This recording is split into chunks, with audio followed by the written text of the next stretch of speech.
무엇을 하리까? 하나님의 말씀은 항상 우리에게 질문하시고 또 대답을 주시죠. 질문과 대답을 통해 우리의 삶을 하나님은 하나님의 축복의 그릇으로 만들어 가십니다. 무엇을 하리까? 무리가 옷과 먹을 것을 나눠줘라. 이 의미는 날마다 하나님의 사랑을 받고 나누는 것. 우리가 뭘 해야 됩니까? 하나님 사랑을 잘 받고 그 사랑을 나누는 일이 우리 일이죠.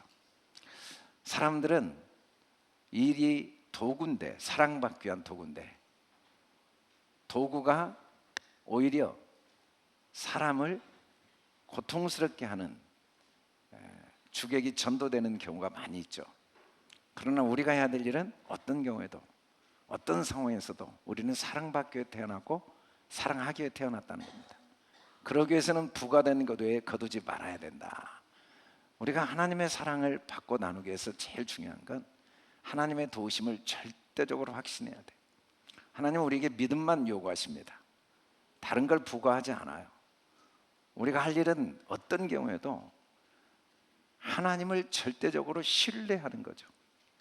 우리가 아무리 열심히 많은 일을 한다 할지라도 믿음이 없으면 하나님을 기쁘시게 못합니다. 하나님은 우리에게 믿음을 요구하십니다. 우리에게 부과된 건 딱 하나예요. 의인은 오직 믿음으로 말미암아 살리라. 그러기 위해서 하나님은 우리에게 급료를 주셨죠.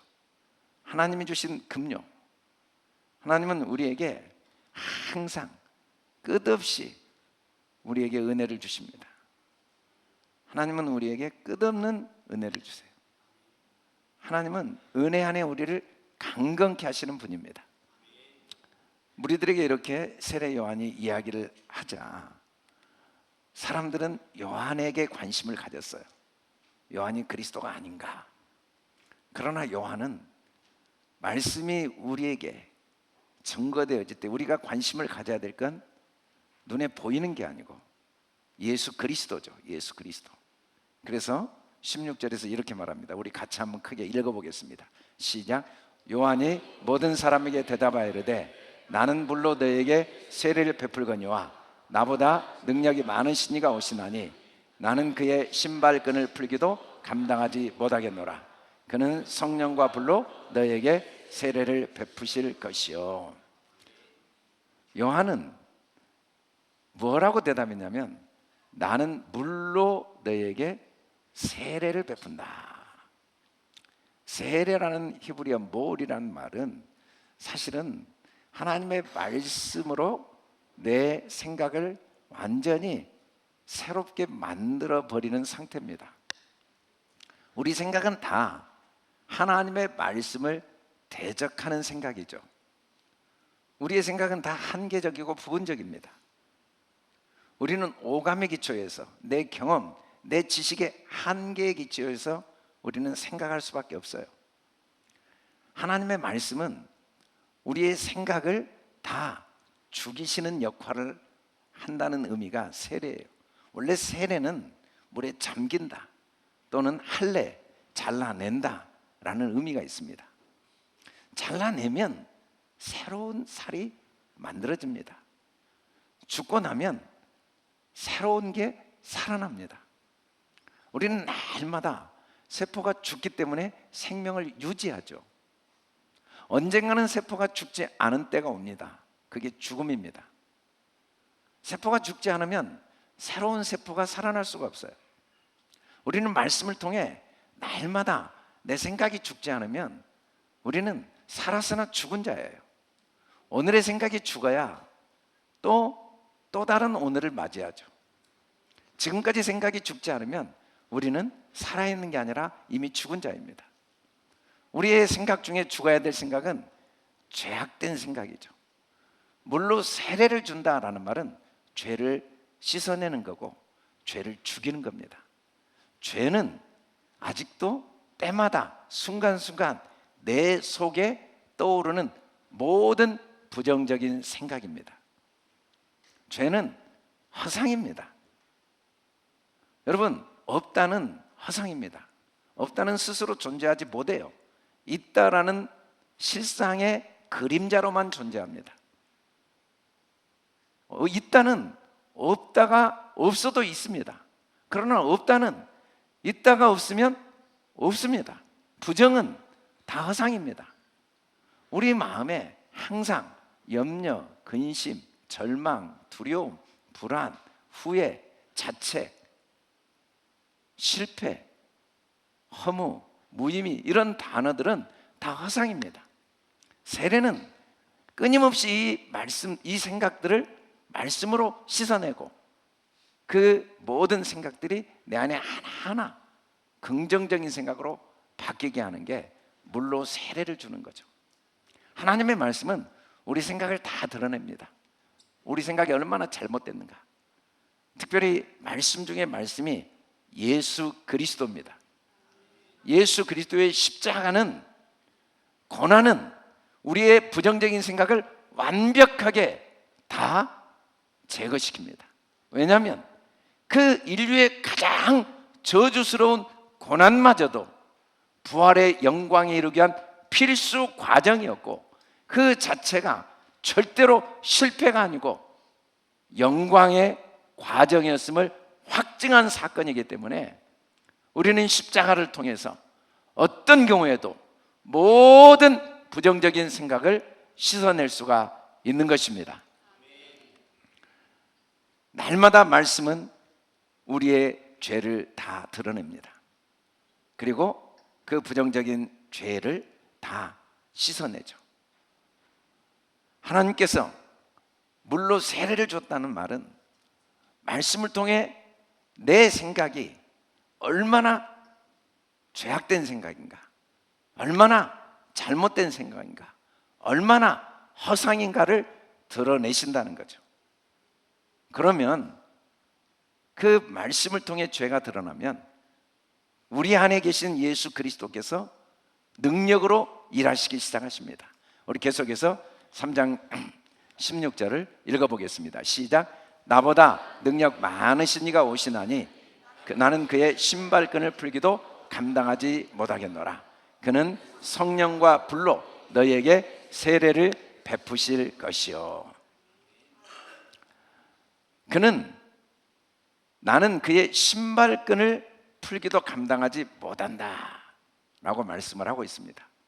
진짜 능력은 우리 안에 계신 예수 그리스도이십니다. 우리 안에 계신 예수님께서 능력을 어떻게 나타내시는가? 먼저 신발끈을 풀어주신다고 그랬어요. 모든 사람들은 발로 삶을 살아갑니다. 그리고 그 발에 신을 신죠. 출애굽기 3장에 보면 모세가 하나님께 부름받는 장면이 나옵니다. 우리 5절을 같이 한번 읽어보겠습니다. 시작. 하나님이 이르시되 이리로 가까이 오지 말라. 내가 선 곳은 거룩한 땅이니 내 발에서 신을 벗으라. 모세는 벗어야 될 신을 신고 있었습니다. 그가 신고 있는 신은 그가 선 곳이 거룩한 땅임을 믿지보다는 부정적인 생각입니다. 미디안 광야는 동족들에게 배신당해 도망간 곳입니다. 버려진 자기 인생의 현장입니다. 외롭고 고독한 삶의 현장이고 실패의 현장이고 잊혀진 자기 존재의 현장입니다. 그에게는 이 미디안 땅이 절망의 땅, 슬픔의 땅, 실패의 땅입니다. 그런데 주님은 전혀 그 미디안 땅이 절망과 실패, 버려진 땅, 슬픔의 땅이 아니고 거룩한 땅이라고 분명히 말씀하십니다. 사람들은 평생 오해와 착각 속에 살아갑니다. 상황과 환경이 나의 삶을 결정한다고 생각합니다. 그러나 똑같은 상황에서도 어떤 분은 거룩한 하나님의 영광과 능력을 경험한 분이 있고 어떤 분은 절망과 좌절을 경험하고 실패한 분도 있습니다. 오늘 우리가 본 영상에 이면수 목사님께서 그 처절한 북한 감옥 생활에서 견딜 수 없는 절망의 시간에 버려진 그 시간, 잊혀진 시간, 실패의 시간, 배신의 시간, 그 땅에서 갑자기 히브리서 말씀, 예수님을 깊이 생각하라. 예수님의 십자가의 고난을 생각할 때 자기의 이 고난이 결코 헛되지 않는다는 것이 마음에 믿어질 때, 하나님의 선하신 주권 속에 하나님의 때에 반드시 이 감옥에서 나오게 하시리라는 생각에, 믿음의 생각이 마음에 임할 때, 같은 환경이었지만 그에게는 빛이 임했습니다. 깜깜한 감옥이 아니라 하나님의 빛이 임하고 찬송을 부르게 되고, 찬송 중에 욥의 고난, 솔로몬의 부귀보다 욥의 고난이 더 영광스럽고, 솔로몬의 지혜보다 욥의 인내가 더 아름답다는 감동과 깨달음, 그 찬양의 가사를 온 마음으로 고백할 수가 있었던 거죠. 하나님은 끊임없이 먼저 우리에게 내 발에 신을 벗도록 도와주십니다. 하나님의 말씀이 우리에게 임하고 성령께서 우리를 도우시는 그 과정에서 하나님은 먼저 우리 이 부정적인 생각의 신발을 벗기시는 거죠. 문제는 발이 문제가 아닙니다. 복음의 신을 신었느냐 아니면 더러운 신을 신었느냐. 예수님은 우리에게 끊임없이 아름다운 발이 되기를 원하세요. 아름다운 발이 되기 위해서는 이 먼저 우리 발에 더러운 신을 벗어야 됩니다. 아름다운 발이 되기 위해서는, 아름다운 삶이 되기 위해서는 먼저 내 안에 있는 부정적인 생각들이 철저하게 벗겨져야 됩니다. 우리 힘으로 벗을 수 없죠. 우리 능력으로 벗을 수가 없습니다. 그러나 우리가 진실하게 하나님 앞에 나와 나의 부정적인 생각의 허상임을 인정할 때 성령께서 불로 그 모든 부정적인 생각을 태워주십니다. 성령께서 우리의 삶을 올가매고 있는 올무들을 풀어주십니다. 감옥이 우리를 올가맨 게 아닙니다. 사람의 말이 나를 올가맨 게 아니에요. 상황과 환경이 나를 묶어버릴 수 없습니다. 그 올가맨 것을 푸는 건 오직 회개하고 하나님 앞에 진실하게 그의 말씀을 믿으면 성령께서 신기하게 그 올가맨 걸 다 풀어버리시고 우리를 자유하게 하시고 우리를 평안하게 하시고 우리를 담대하게 하십니다. 다니엘의 세 친구들은 느부갓네살 왕의 명령을 불순종하고 그 금신상에게 절을 하지 않았습니다. 그러자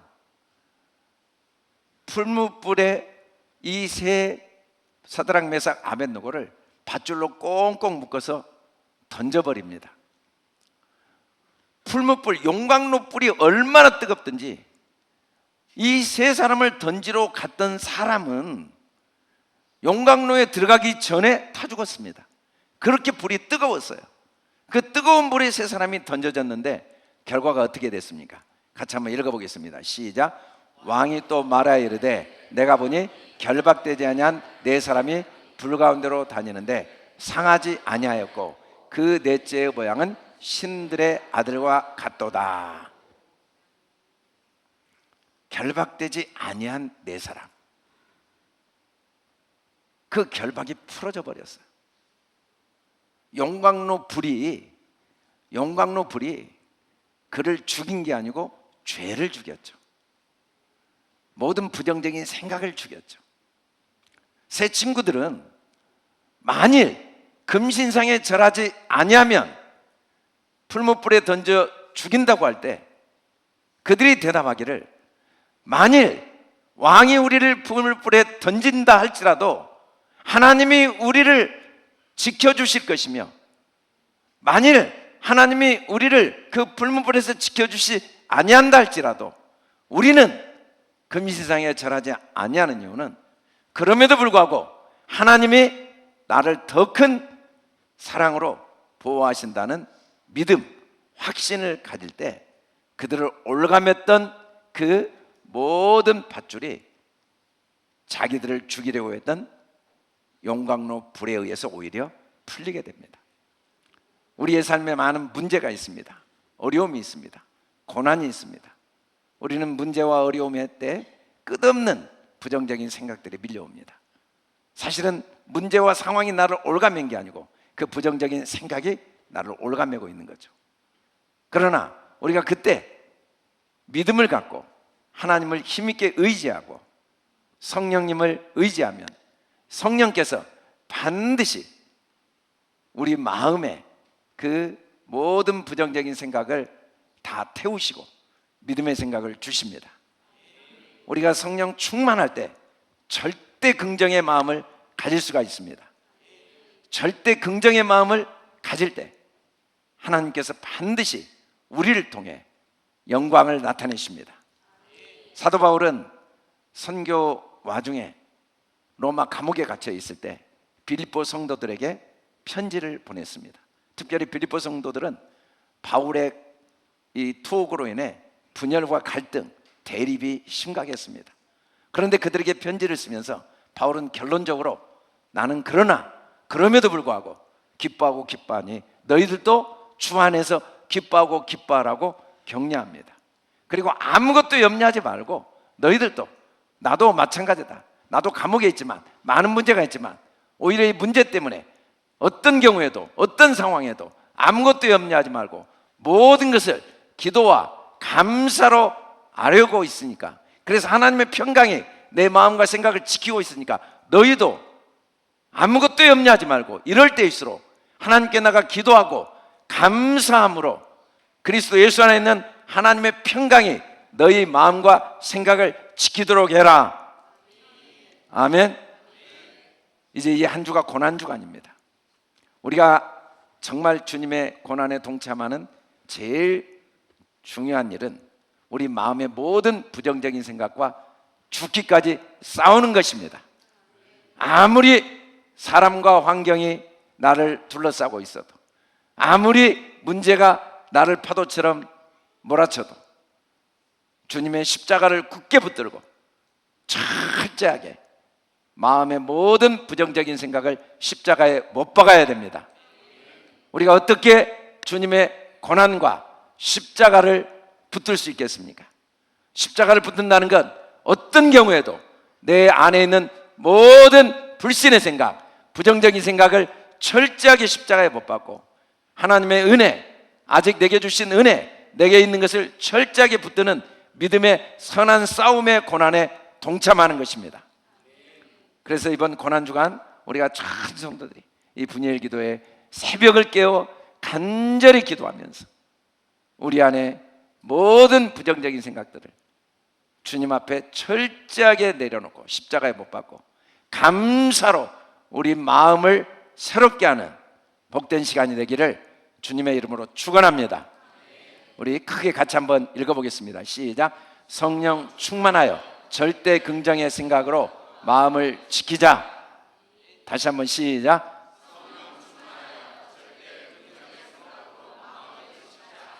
아멘. 계속해서 예수님께서 하실 일을 세례요한은 뭐라고 이야기합니까? 우리 17절을 같이 한번 읽어보겠습니다. 시작. 손에 키를 들고 자기의 타작마당을 정하게 하사 알곡은 모아 곡간에 들이고 쭉정이는 꺼지지 않는 불에 태우리라. 창세기 50장부터 계시록까지 하나님은 모든 역사를 타작마당에서 합니다.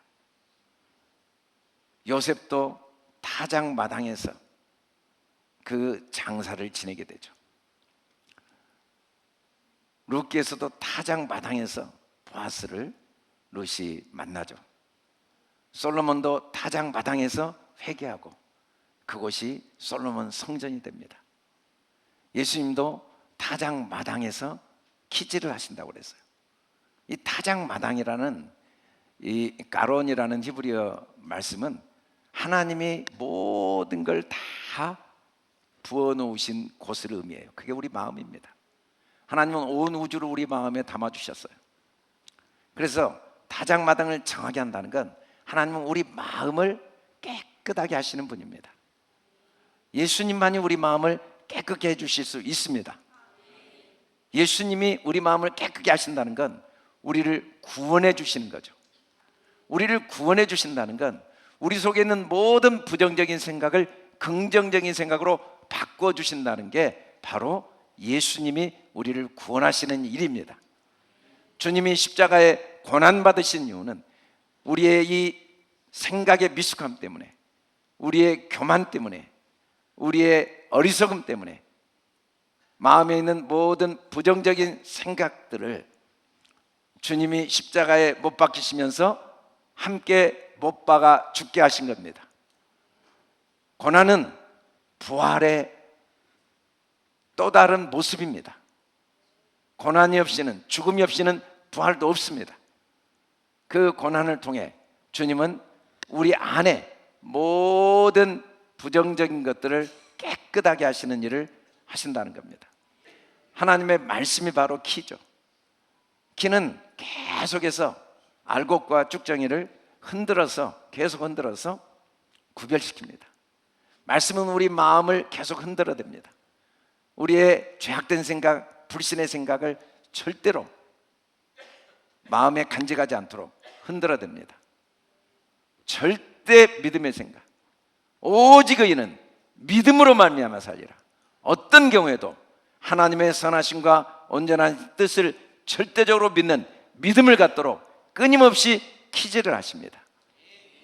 사도 바울은 고백하기를 내 속사람으로는 하나님의 법을 즐거워한다. 모든 사람은 하나님의 법을 즐거워하게 돼 있습니다. 왜? 그게 우리의 실존이니까. 우리의 실존은 하나님의 자녀가 실존, 나의 실존입니다. 하나님의 자녀는 하나님의 모든 영광을 소유한 자이기 때문에 능력이 이미 주어져 있고 모든 부와 권세와 영광이 이미 주어져 있습니다. 그게 우리의 실존이어서 우리는 그걸 즐거워합니다. 우리는 더 부유하기를 원하고 더 능력 있기를 원하고 더 의미 있고 가치 있는 삶을 살기를 끊임없이 원하는 이유는 그게 우리의 실존이고 우리는 그때 가장 즐겁고 행복합니다. 모든 사람은 간절한 소원이 있습니다. 그런데 문제는 우리 23절을 같이 한번 읽어보겠습니다. 시작. 내 지체 속에서 다른 한 법이 내 마음의 법과 싸워 내 지체 속에 있는 죄의 법으로 나를 사로잡는 걸 보는도다. 문제는 다른 법이 있습니다. 다른 힘이 있습니다. 이게 죄의 법으로 나를 사로잡습니다. 끝없이 부정적인 생각으로 나를 사로잡습니다. 안 된다, 어렵다, 힘들다, 모든 부정적인 생각, 그리고 끊임없이 나를 사로잡습니다. 아무리 은혜를 많이 받고 아무리 많은 하나님의 축복을 받아도 또 어느 순간 다른 법이 내 안에서 순식간에 나를 사로잡는 경험을 하게 됩니다. 그래서 사도 바울은 뭐라고 고백합니까? 오라, 나는 공고한 사람이로다. 이 사망의 몸에서 누가 나를 건져내랴. 육체가 있는 동안에 우리는 환경과 상황에 끊임없이 영향을 받고 나도 모르게 부정적인 생각이 나를 끊임없이 사로잡습니다.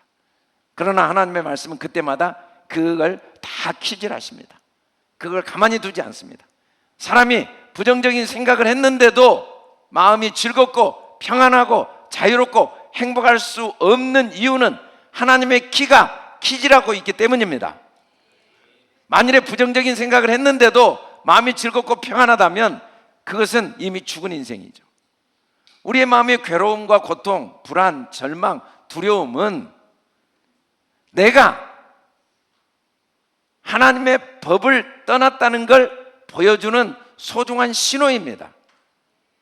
내가 잘못된 생각, 죄악된 생각에 사로잡혀 있다는 걸 깨닫게 해주는 소중한 신호입니다. 그런데 사람들은 마음의 생각을 깨끗하게 하는 데 관심을 갖지 않고 환경을 바꾸는 데 관심을 가져요. 사람과 환경에 관심을 가져요. 아무리 환경과 상황을 바꿔도 여전히 또 다른 문제로 계속해서 마음의 죄의 법에 사로잡힙니다. 그러나 그럴 때마다 환경과 상황보다 내 마음을 믿음으로 지키는 훈련을 할 때 점점 어떤 경우에도 하나님의 법 안에서 믿음에 굳게 서서 어떤 환경도 이겨내는 능력을 날마다 덧입을 수가 있습니다. 하나님은 먼저 키를 들고 타작마당을 정하게 하십니다. 내 안에 부정적인 생각들이 다 일어날 때 반드시 그걸 들춰내십니다. 그리고 어떻게 하십니까? 우리 다시 한번 17절을 크게 한번 읽어보겠습니다. 시작. 손에 키를 들고 자기의 타작마당을 정하게 하사 알곡은 모아 곡간에 들이고 쭉정이는 꺼지지 않는 불에 태우시리라. 계속해서 믿음의 생각, 긍정적인 생각이 우리 타작마당 곡간에 차곡차곡 쌓이게 합니다. 마태복음 13장에 보면 예수님께서 천국 비유를 하실 때 천국은 좋은 씨를 자기 땅에 뿌리는 것과 같다고 그랬어요. 그런데 자고 일어나 보니까 가라지가 나 있는 거예요. 그래서 제자들이 와서 물어봅니다. 종들이 와서 물어봅니다. 주인이요, 좋은 씨를 뿌렸는데 왜 가라지가 났습니까?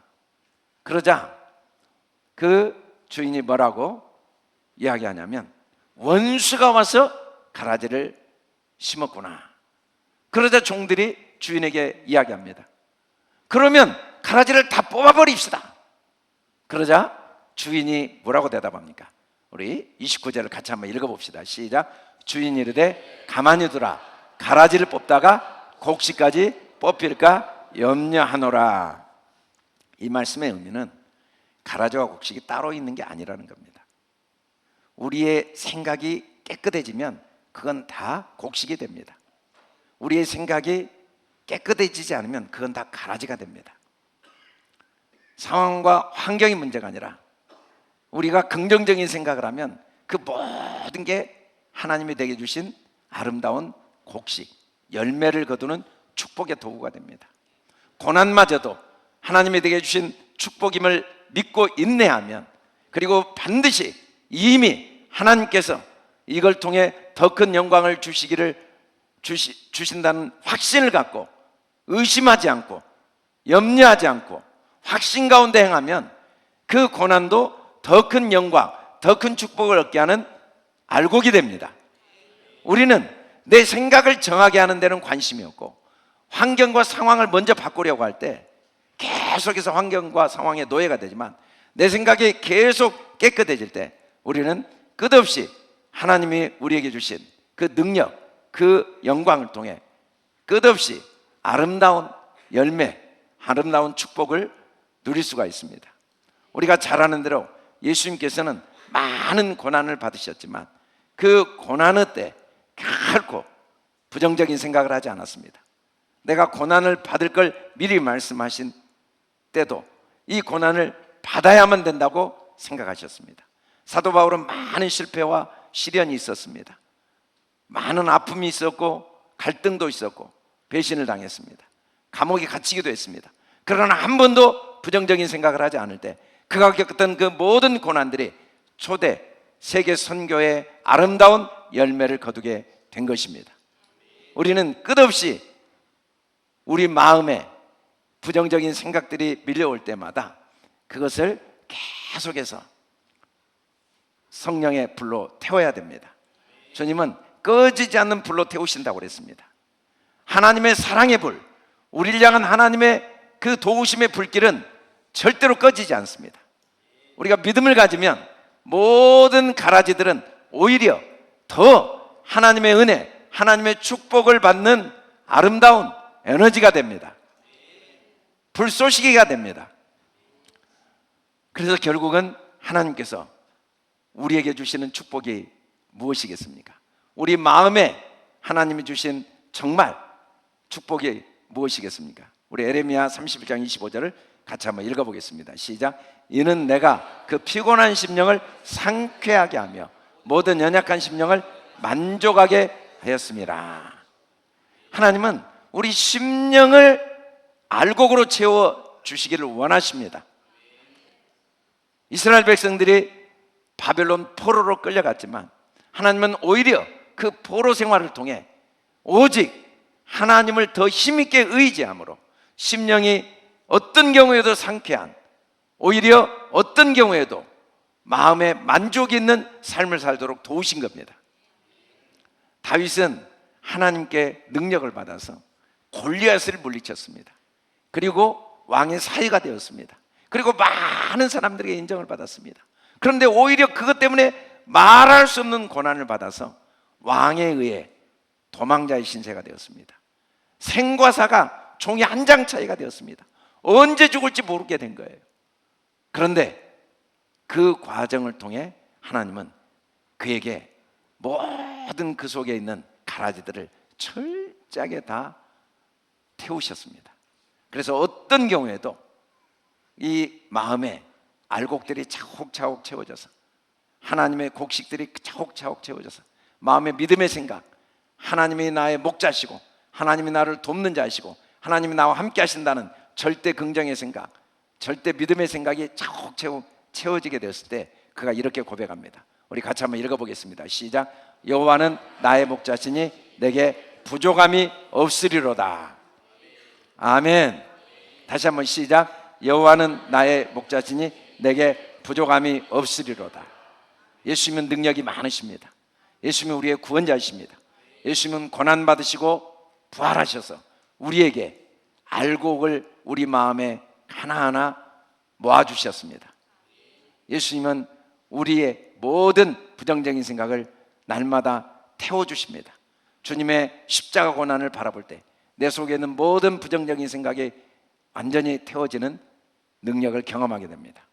이를 위해서 우리는 끝없이 주님의 은혜 안에 우리 심령을 그리스도의 은혜 안에서 강건하게 하고 은혜를 항상 기억하고 은혜를 항상 붙들어야 됩니다. 하나님의 은혜가 헛되지 않아서 우리 마음에 뿌리를 내릴 때 우리는 다윗의 고백, 주님이 나의 목자시니까 부족함이 없다, 마음의 부요함을 가질 수가 있습니다. 그래서 곳간이 항상 부요로 가득할 수가 있습니다. 모든 긍정적인 생각은 우리 마음을 부요케 하고 부요한 삶을 살 능력을 주십니다. 우리 같이 한번 크게 읽어봅시다. 시작. 심령의 은혜가 충만하여 절대 감사로 마음이 부요하자. 하나님께서 우리 안에 예수 그리스도를 통해 이 놀라운 은혜를 주신 이유가 무엇이겠습니까?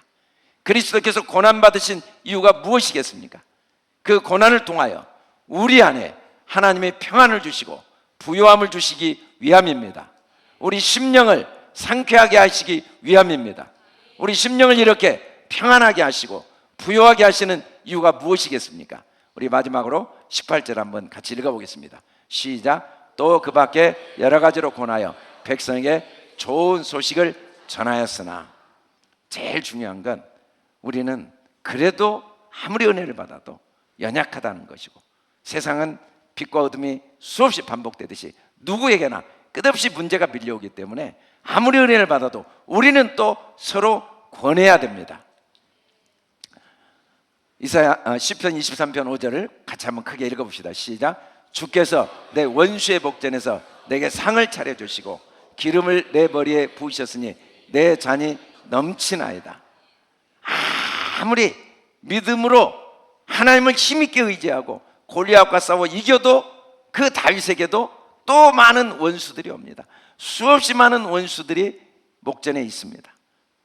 여전히 우리는 그렇게 은혜를 받고 그렇게 믿음으로 살아도 누구에게나 빛과 어둠이 반복되듯 예기치 않는 문제들, 어려움들, 고난들이 옵니다. 그때마다 우리는 끊임없이 서로 권해야 됩니다. 먼저 내 마음에 권해야 됩니다. 다윗의 고백대로 내 스스로에게 원수의 목전에 상을 차려주신다. 원수가 클수록 상이 더 크다. 고난이 클수록 영광이 더 크다. 절대적인 믿음을 갖고 권면해야 됩니다. 그러라고 예수 그리스도께서 십자가에 죽으셨고, 그러라고 우리에게 은혜를 베풀어 주신 겁니다. 오히려 기름을 내 머리에 부으셨으니 내 잔이 넘치나이다. 하나님은 고난을 통해 우리의 삶을 하나님의 축복의 잔으로, 하나님의 은혜의 잔이 가득 채워 넘치게 하시는 복을 주십니다. 사람들은 누구나 다 연약하죠. 누구나 다 문제를 육체가 있는 동안에 회피할 수 없습니다. 가진 자는 가진 자대로, 없는 자는 없는 자대로, 강한 자는 강한 자대로, 약한 자는 약한 자대로 끝없이 파도처럼 많은 문제에 휩싸여 있습니다. 문제 없는 사람이 아무도 없습니다. 그리고 아무리 강한 자도 다 사람은 육체가 있는 동안 한계적입니다. 그리고 세상은, 율법은 이 연약한 자를 외면합니다. 연약한 자를 짓밟습니다. 연약한 자를 버립니다.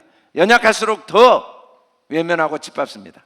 그러나 주님은 우리가 연약할수록 우리를 더 도우시는 분이십니다. 오히려 우리가 연약할 때 기약대로 우리를 위해 죽으셨습니다.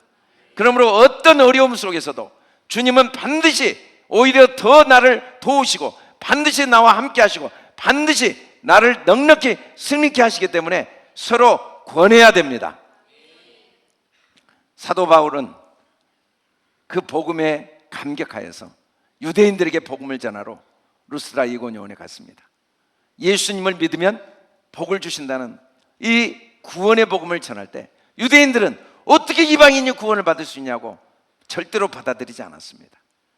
바울은 어떤 경우에도 하나님은 반드시 우리를 사랑하시고 반드시 우리를 도우시고 오직 믿음으로만 구원받는다고 할 때 이 교만한 이방인들은 절대로 받아들일 수가 없었습니다. 그래서 바울을 돌로 유대인들은 돌로 바울을 쳐 죽였습니다. 그들의 생각, 그들의 율법으로 바울을 돌로 쳐 죽였습니다. 그리고는 성 밖으로 내버렸습니다. 바울이 죽은 줄 알았습니다. 그런데 하나님이 그를 살리셨죠. 바울이 다시 살아나서 성 안으로 들어왔습니다. 얼마나 제자들이 놀랐겠습니까? 죽은 줄 알았던 바울이 살아 들어올 때, 그리고 돌에 맞아 죽었다 살아나온 바울을 볼 때 바울이 얼마나 이제 그 경험을 했기 때문에 위축되리라고 생각했겠습니까? 그런데 오히려 바울은 돌에 맞아 죽은 경험을 하고도 제자들에게 마음을 굳게 하여 이 믿음에 머물라 라고 권했습니다. 우리 사도행전 14장 22절을 크게 같이 한번 읽어봅시다. 시작. 제자들의 마음을 굳게 하여 이 믿음에 머물라 있으라 권하고, 또 우리가 하나님 나라에 들어가려면 많은 환난을 겪어야 할 것이니라. 우리가 이 땅에 있는 이유는 천국을 경험하고 천국을 전파하는 것입니다. 그러나 반드시 고난이 없이 부활의 영광이 이룰 수가 없습니다. 누구나 많은 환난을 겪습니다. 그 환난들은 더 큰 상을 주시는 하나님의 축복의 도구입니다. 그러므로 우리는 환난의 때 더 마음을 굳게 하고 믿음에 머물러 있어야 됩니다. 우리는 서로를 끝없이 권면해야 됩니다.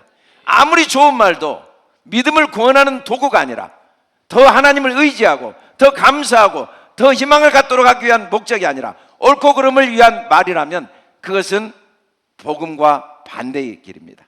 주님의 모든 말씀은 우리를 책망하고 심지어 우리를 바벨론 포로로 보내고 하는 모든 본심도 우리에게 생명과 평안과 희망을 주기 위함입니다.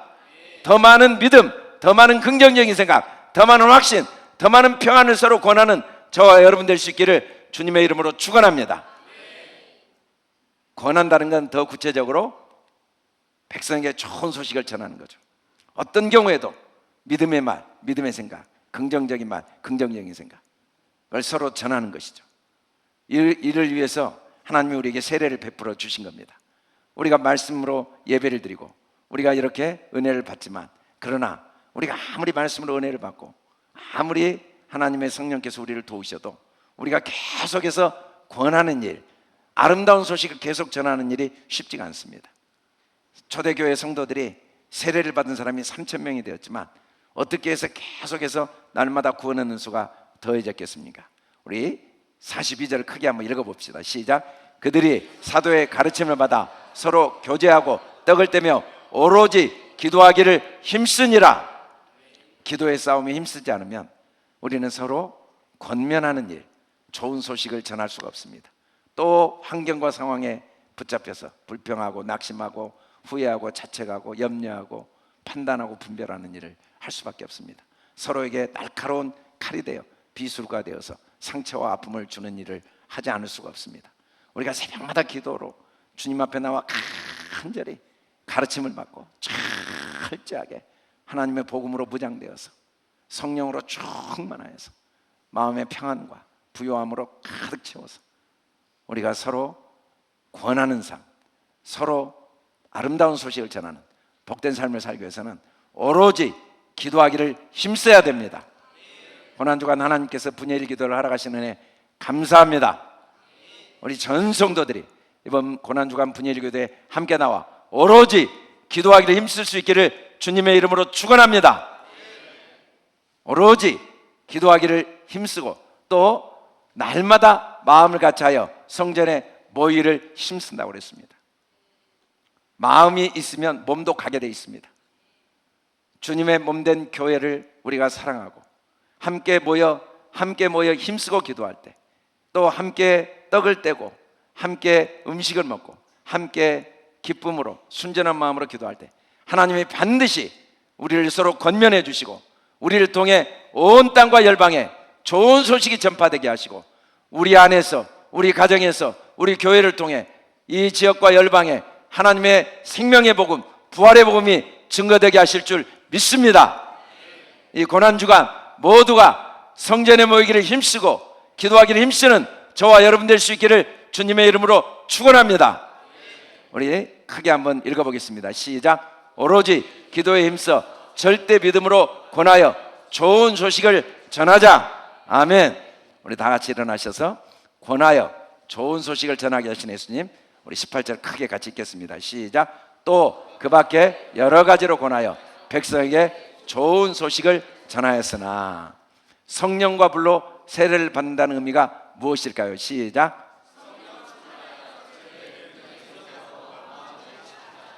아멘. 다시 한번 시작. 아멘. 키를 들고 타작마당을 청한다는 의미가 무엇일까요? 시작. 다시 한번 시작. 아멘. 권하여 좋은 소식을 전하다는 의미가 무엇일까요? 시작.